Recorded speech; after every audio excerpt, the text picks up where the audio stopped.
One big team, so grateful, fired up, enthusiastic, confident about this episode. It's something I've been thinking about the past couple weeks, conversations that I'm having with students, things that I'm working on for myself, taking in great content, all are things that influence me getting in here and delivering this episode. And I believe this one is something that you will remember, something that can help you when times are bad and when times are good. It's a three-step process. Okay. For me, a couple weeks ago, going through a bit of a rut, the three-step process helped me. Yesterday, I'm fired up. Things are rolling. Three-step process helped me. All right. So I hope it can do the same for you. Pretty simple. Okay. The three-step process. The first one is inspirational content, consume great content. The second piece of this process is process over outcome. And then the third one is your why. Connect to your why. Okay, so let's break this down. I'll give my example. A couple weeks ago, energy was low, kind of felt like I maybe was getting sick. The body was definitely fighting something off. And because my body energy was low, my mental energy was kind of scattered. There was a lot on my plate. I was a little bit anxious, a little bit stressed, all of those things. So I went back to one of the most proven strategies that works for me, which is to consume inspirational content. So I went to YouTube. I went to my favorite motivational speakers, the guys like Jim Rohn, Les Brown, Zig Ziglar, Tony Robbins, and I started listening to these incredible speeches. And it took me about 30 minutes before there was a shift, there was a change. And what I love about inspirational content, specifically motivational speakers, is that they have studied all of the strategies that help make people successful, that help navigate people out of difficult times. So they are experts in success and changing your mental, emotional, physical state. They're also the best of the best in communication. So for them to rise to the top of the speaking world, they had to study effective communication, the way they tell stories, the way they create an image in your mind, their timing, their change of volume, all of these little nuances. So when I consume this inspirational content, one, I know that I'm getting great strategy.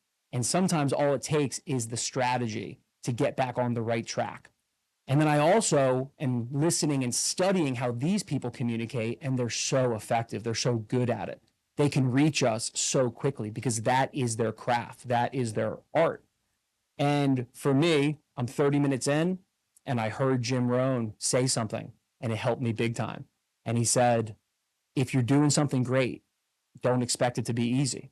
Of course, it's not easy. You're doing something that is challenging yourself. You're outside of your comfort zone. And it was a big wake up call for me. And I realized that my focus was just on my desire that I wanted it to be easy and that I could accept that this was a difficult time, that I was being challenged, that I had a lot on my plate. So that was one of the small strategies, the small perspectives that he encouraged me to have. And I did. Well, I didn't stop there. I kept listening. And about 3 hours later of motivational YouTube, inspirational videos, I'm fired up and my energy is back in the right place.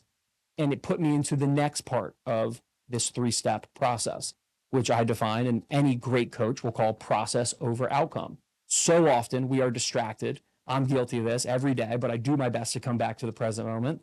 We are distracted by the things in the future. And it's normal. It's part of our survival mechanism to plan ahead, to anticipate. But one of my students actually told me a line yesterday. He said, participate, don't anticipate. Be in the moment. Don't worry about what's coming next. So for me, I know, because I've seen athletes do this. I have done this. When you align with the process, the step-by-step plan to get from where you are to where you want to be and take action, you move forward. So what I did in that moment, I'm a little fired up. I got the inspirational YouTube video in the system. Now I just made a checklist. All of the things that I need to get done. All right, what are all the things that you need to get done that are spiraling right now in your headspace? Write them down. Then make a prioritization of those things, 1 through 10, in the order they need to get done. What is going to move you forward the most? Which activity, by completing it, you're going to be the most proud of, however you want to organize it. And then break that down into a smaller checklist. So I did this for about 6 different activities that I needed to get done. Some are emails, some are proposals, some are talking to students, yada, yada. And in that process, I got a lot of clarity. The anxiety really settled down because now it was in front of me. I broke it into bite-sized chunks, and I could easily have the confidence to do one of these one play at a time, one moment at a time. And I know I've done it before. I've done these things. I got this. I'm building my confidence through self-talk in this process. And I got my checklist. To take it a step further, right? I went to my why, and this is step 3, connect to your why. So any great coach, motivational speaker, leadership expert will talk about how important it is for you to know your deeper purpose behind what it is that you are doing, especially when times are tough. And in this example, it was for me, I was overcoming some fatigue, some mental challenge, some roadblocks. Connecting to my why is really important. And what I have found that helps me the most is that my why, I have like 3 or 4, and they change daily. Sometimes they change within the hour. Because yesterday I was with a student and I was talking to him about this and what his whys are, why he's going to push himself in his academics as a freshman at this new high school, and why he's going to push himself in a new sport like football. And for me, I told him, I said, my why right now is to change your life. I'm in the room with you so that I can change your life and have a positive impact on you, so that you can have more control and autonomy over your life experience. You can enjoy it more, enjoy the sport experience, and then go help others do the same. That's why I'm here. Nothing else matters.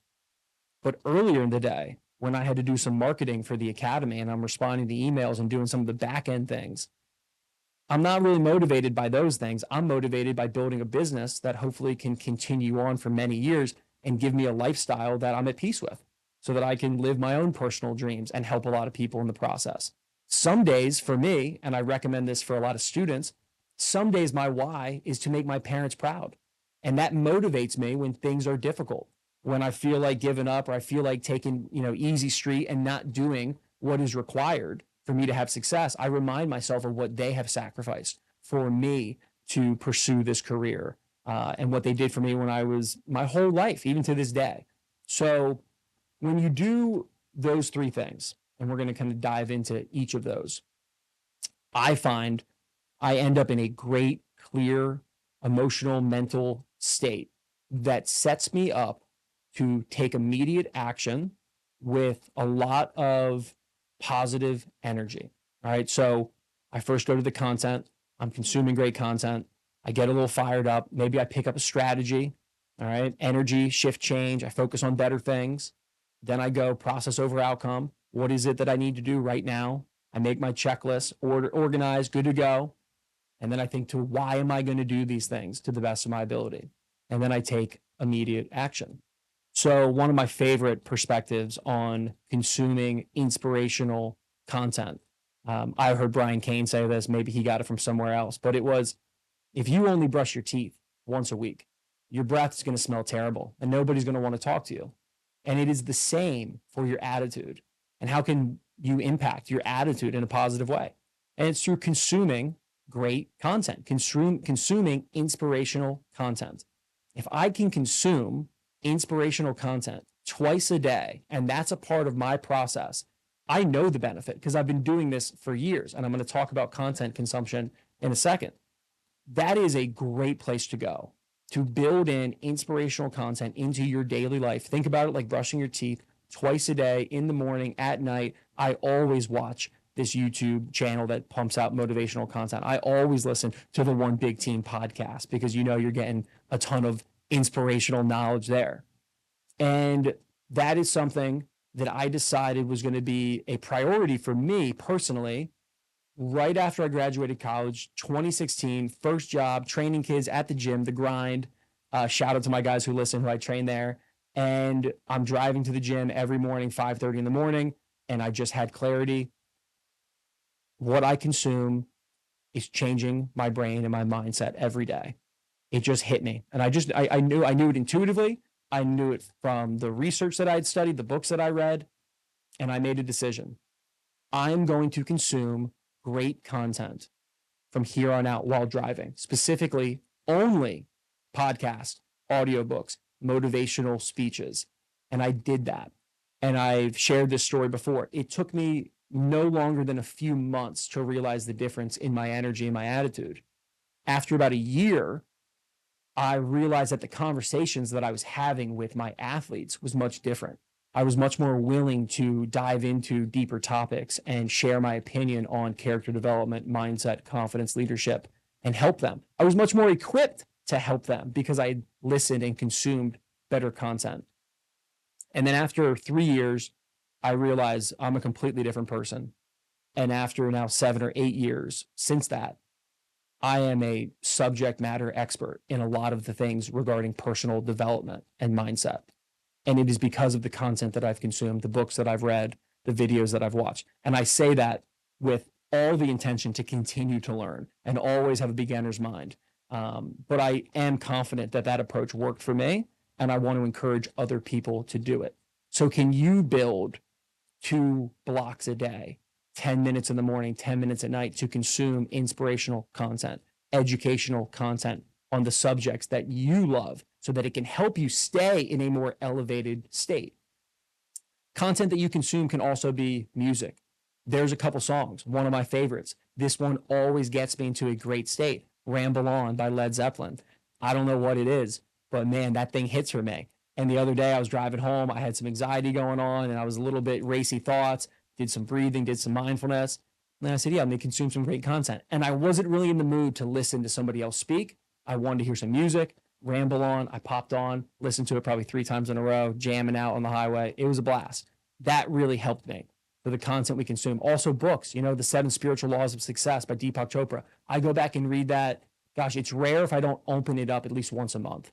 And I just read a few pages and it brings me back to this perspective, this mindset, this spiritual state that allows me to go do my best and the things that I care about the most. So some thoughts there on content. And then this larger theme of process. Any great teacher, any great coach will teach you, educate you, guide you in getting back to the present moment more often. When we are in the present moment, we are absorbed in what we're doing. We're much more effective from a performance standpoint, but it's also just such a more enjoyable life experience. I'm all for daydreaming.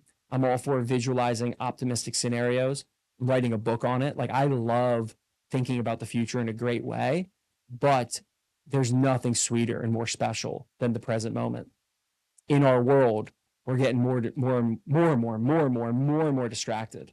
So the skill set of being process oriented, I believe, is getting more difficult. But if you practice it, you will master what you practice, and you will be able to get back to this moment more often. When we're in the moment, truly absorbed, there is a lot less anxiety and stress. From my personal experience, when I am in a stress state, it's either 1, I'm not taking care of my body well enough. 2, I am thinking about things in the future that have not happened yet. I cannot control them. They are outcome related. What is the best thing for me to do in those moments is to put Ramble On, jam out a little bit, take some deep breaths, get to the present moment through the 5x5 exercise, and then make a list. And then start going through that list. Also, just to give some grace here to everybody, if the first thing on that list is to go rest and take a nap, do some yoga nidra and relax, that might be the best thing for you in that moment. It's not to say that you have to be go all the time, because in fact, that's how I have put myself in states of burnout. I'm much better when I'm relaxed and I'm planning out my rest. Today, I did a 20-minute yoga nidra, yogic sleep, this non-sleep deep rest practice, which has had a profound impact on me. Gave me a ton of great energy versus just pushing through like I used to. So the process is all about getting back to the present moment with clarity, organized, getting things down to bite-sized chunks. If you ask me, how confident are you in building the academy to reach millions of people and do this incredible stuff? Maybe in the moment when I'm thinking about it, I go, that's a lot of stuff, and maybe I don't feel overly confident, even though I have a ton of belief in the academy. But if I broke that down into bite-sized pieces, small 5-minute drills, 5-minute actions, one by one, and you said, how confident are you in your ability to knock out these 10 things on this list? I would say my confidence is through the roof. So when we get aligned with a process, it can up our confidence to execute one thing at a time. And what I told one of my students the other night is if he starts now, every day when he gets home from school, starting in a few weeks, he writes down all the schoolwork he needs to do in order of priority. Then he breaks that down even further and he goes and executes.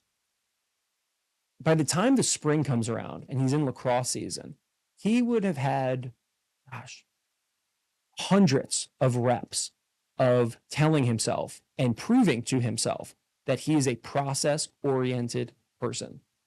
And for him to step on the field this spring and say one play at a time, and he's been at home every day doing homework, going, hey, one worksheet at a time, one problem at a time, one subject at a time, it's going to enhance his performance on the field as well.